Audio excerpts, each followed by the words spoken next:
Last lecture में संख्यात्मक विश्लेषण सब्जेक्ट में अपन ने सेंट्रल इंटरपोलेशन पढ़ रहे थे और उसमें पहला फॉर्मूला पढ़ा था गॉस अंतर्वेशन सूत्र।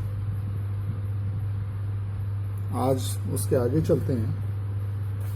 केंद्रीय अंतर्वेशन चूंकि अपन पढ़ रहे हैं तो केंद्रीय अंतर्वेशन में 4 सूत्र अपने को पढ़ने हैं। उसमें से गॉस अग्र अंतर्वेशन सूत्र वो अपन ने कंप्लीट कर लिया था और वो फॉर्मूला जो अपन ने डेराइव किया था वो भी आपको हमेशा याद रखना है। तो वो था YU is equal to Y0 plus UC1 del Y0 plus UC2 del square Y-1। ये अगर 3 पद आपको याद है तो फॉर्मूला आप चाहे जितना एक्सपेंड कर सकते हैं, आसानी से आप इसे आगे तक भी बना सकते हैं। आगे अपन लिखते हैं इसके पद कौन कौन से आएंगे। तो ये पहला पद तो छोड़ें, बाकी 2 पदों को ध्यान में रख के अपन आगे चाहे जितना विस्तार इस फॉर्मूले को दे सकते हैं। जैसे इसमें आ रहा है U तो अगले में आएगा U+1 तो जैसे आगे वाले 2 पद एक साथ लिख रहे हैं U+1 इससे अगले पदों में आएगा U+2 तो वो बाद में लिखेंगे। अब आ रहा है C1 C2 तो यहाँ आएगा C3 C4। फिर डेल स्क्वायर तो यहाँ आएगा डेल क्यूब डेल 4। अब Y0 Y-1 तो Y-1 Y-2 ये आगे के 2 पद हो गए। और एक्सपेंड करना हो तो U+2 फिर C5 C6 डेल 5 डेल 6। यहाँ पर Y-1 Y-2 है तो उनमें आ जाएगा Y-2 Y-3 and so on. तो ये फॉर्मूला इसी प्रकार आगे तक आएगा। तो ये है गॉस अपना फॉरवर्ड इंटरपोलेशन फॉर्मूला।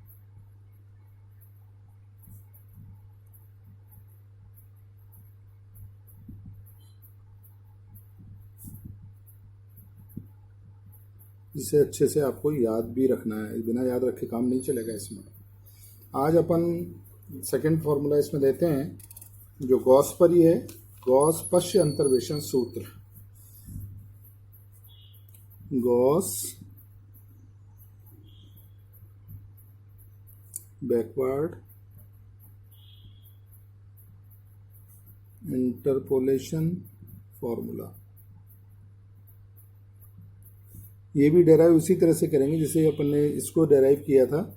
इसमें जो अपना न्यूटन ग्रेगरी फॉर्मूला था उसमें डेल स्क्वायर Y0 से लिखना शुरू कर दिया था वैल्यू, जबकि बैकवर्ड में वो जो न्यूटन ग्रेगरी फॉर्मूला है अपना YU is equal to Y0 plus UC1 del Y0 plus UC2 del square Y0, वही न्यूटन ग्रेगरी फॉर्मूला याद होना चाहिए।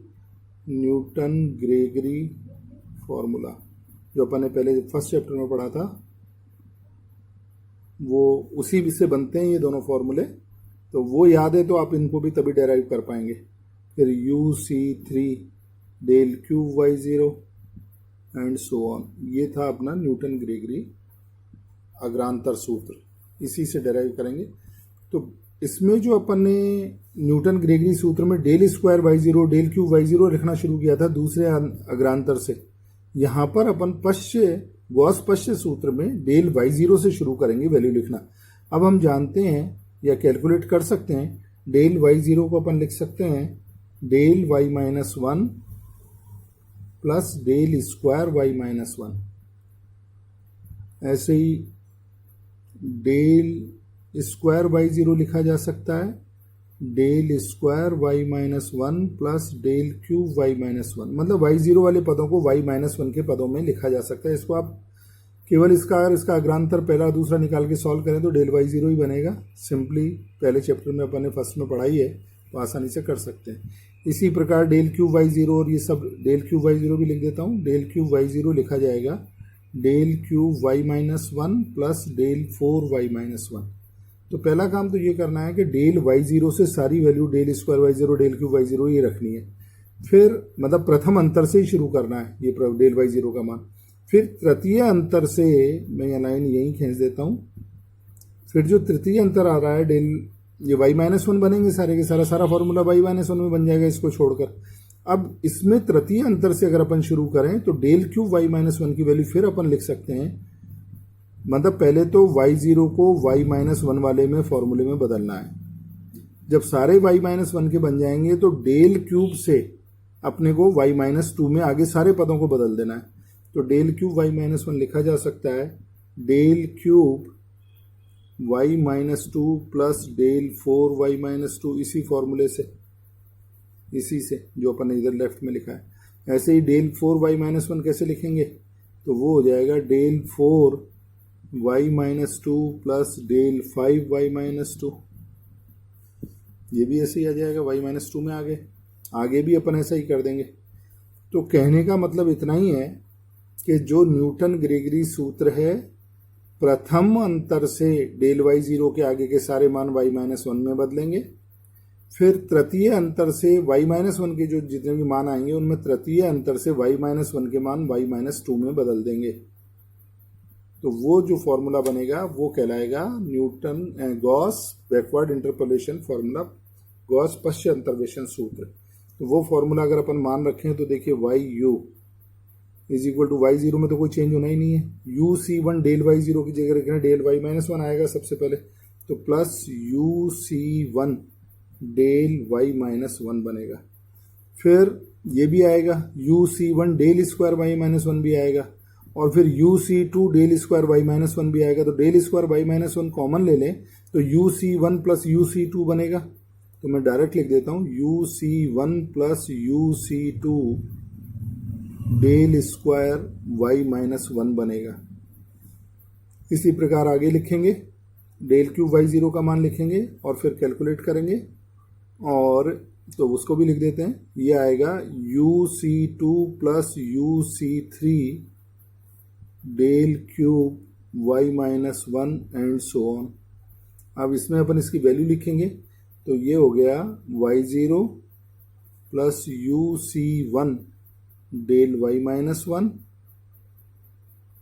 प्लस u प्लस 1c2, ये बन गया uc1 प्लस uc2 होता है u प्लस 1c2। आप कैलकुलेट कर लें इसे, तो ये हो गया डेल स्क्वायर y-1। और अब डेल क्यूब y-1 की वैल्यू अपन ने y-2 में लिख दी, तो एक पद तो ये बन रहा है, ये तो हो गया u प्लस 1c3, और डेल क्यूब y-1 लिखेंगे तो डेल क्यूब y-2 पहला पद ही आएगा, del cube y-2 and so on. तो फाइनली ये फॉर्मूला अपने को मिला। पहले तीन पद याद होंगे तो अपन आगे तक फॉर्मूला वैसे भी लिख सकेंगे।yu इज इक्वल टू y0, दूसरा पद बना uc1 del y-1 plus u plus 1c2 del square y-1। ये तीन पद आप याद रखेंगे तो गॉस पश्च सूत्र आपको आसानी से याद रहेगा। इसमें वैसे ब्रैकेट लगाएंगे नहीं कभी भी अपन, लेकिन मैं समझाने के लिए केवल ब्रैकेट लगा रहा हूँ, आपको नहीं लगाना है ये ब्रैकेट। आगे वाले पद लिखने के लिए मैं केवल ब्रैकेट समझाने के लिए लगा रहा हूँ। आप अगर ये तीन पद याद रखें तो अगले पद दो आसानी से और उसके आगे के सारे पद लिख सकते हैं। तो इसमें आ रहा है u प्लस 1, तो अगले में आएगा u plus 1 u plus 2, c1 c2 आ गया तो ये आएगा c3 c4, फिर डेल स्क्वायर आ गया तो del cube del 4, y-1 y-1 तो यहाँ y-2 y-2 ये आएंगे। और आगे के पद भी लिख सकते हैं आप, ये u प्लस 1 u प्लस 2 तो आएगा u plus 2 u plus 3, c5 c6 del 5 del 6 y-3 y-3। आगे के पद आप आसानी से लिख पाएंगे। ये ब्रैकेट नहीं लगाने हैं, केवल समझाने के लिए मैंने ब्रैकेट लगाया। तो ये कहलाता है गॉस पश्च अंतर्वेशन सूत्र, जो केंद्रीय अंतर्वेशन, केंद्र में जो अंतर्वेशन करेंगे तो उसको मान निकालने के लिए अपन लेंगे। तो ये गॉस अग्र सूत्र आपने पढ़ा, गॉस पश्च सूत्र पढ़ा। अब इन दोनों से मिलके बनता है स्टर्लिंग सूत्र, जो इनका माध्य है। तो अब इसको आगे पढ़ते हैं अपन। वो आता है स्टर्लिंग।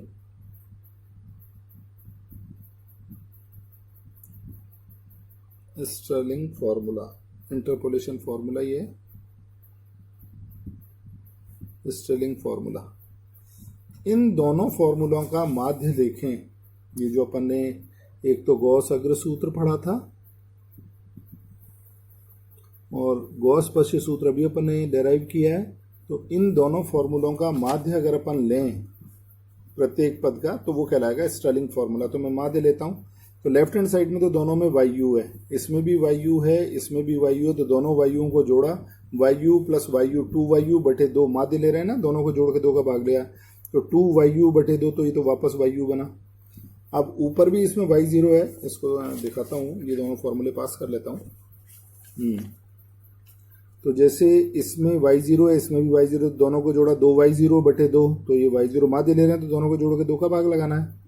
ये है डेल सी UC1 डेल y0 और ये UC1 डेल y-1, तो UC1 कॉमन आ गया, UC1, तो ये आ गया del y0 plus del y-1 बटे 2। ऐसे ही इन दोनों पदों को जोड़ के 2 का भाग लगाएं, UC2 डेल स्क्वायर y-1 और U plus 1 C2 del square y-1, तो डेल स्क्वायर y-1 तो कॉमन आ गया, ये बचा UC2 plus U plus 1 C2 और ये आ गया डेल स्क्वायर y-1 कॉमन। आगे के पद भी अपन लिख पाएंगे आसानी से। इसको अगर ये अपन ये अगर ध्यान रख लें UC1 और इनकी वैल्यू अगर अपन रख लें तो ये कहलाता है स्टर्लिंग सूत्र में। आगे के मैं चारों पद आपको एक बार बता देता हूँ। ये पद होगा UC1 का मान U ही होता है, ये इसको कैलकुलेट करेंगे तो ये आएगा U स्क्वायर बटे फैक्टोरियल 2, इसमें 2 का भाग भी लगेगा, बटे 2 कर देता हूँ मैं, दोनों का माध्य लेना ना, दोनों को जोड़ा बटे 2, इसमें तो दोनों को जोड़ के 2 का भाग लगा दिया। तो पहला पद में आता है U, दूसरे में आता है U स्क्वायर बटे फैक्टोरियल 2, तीसरे में आएगा U स्क्वायर माइनस 1 बटे फैक्टोरियल 3। मैं लिख देता हूँ, ये आपको याद ही रख लोगे तो ज़्यादा अच्छा है, नहीं कैलकुलेट हर बार एग्जाम में फॉर्मूला लिखने के लिए दिक्कत आएगी। तो वो बनेगा U स्क्वायर माइनस 1 बटे फैक्टोरियल 3। ये अपन अग्रांतर वाले मान तो लिखेंगे आसानी से, पहले y0 तो डेल के साथ आ गया y0 y-1, फिर y-1, तो ये आएगा y-1 क्यूब में जाएगा y-1 y-2 बटे 2, दोबारा समझा दूंगा। और चौथे पद में आता है U स्क्वायर माइनस 1 बटे फैक्टोरियल 4 और ये आ गया डेल स्क्वायर की अब del 4 y-2 and so on. ये फॉर्मूला यहाँ तक अपने को याद रखना है। तो मैं दोबारा समझाऊँ आपको। स्टर्लिंग फॉर्मूले में माध्य लिया गया इन दोनों फॉर्मूलों को और कुछ नहीं किया, दोनों को प्रत्येक पद को जोड़ो और 2 का भाग लगाओ। तो YU is equal to y0 plus U del y0 del y-1 बटे 2, फिर U स्क्वायर ये बनेगा, एक्चुअली ये बनेगा U स्क्वायर बटे फैक्टोरियल 2, तो फैक्टोरियल 2 तो यहाँ लगा रखा है, ये बनेगा U स्क्वायर। तो U स्क्वायर फिर डेल स्क्वायर y-1 बटे 2, फिर U स्क्वायर माइनस 1 बटे फैक्टोरियल 3, तो ये मैं बाद में बता दूंगा भी इसी साथ। और चौथा पद है U स्क्वायर माइनस 1 बटे फैक्टोरियल 4।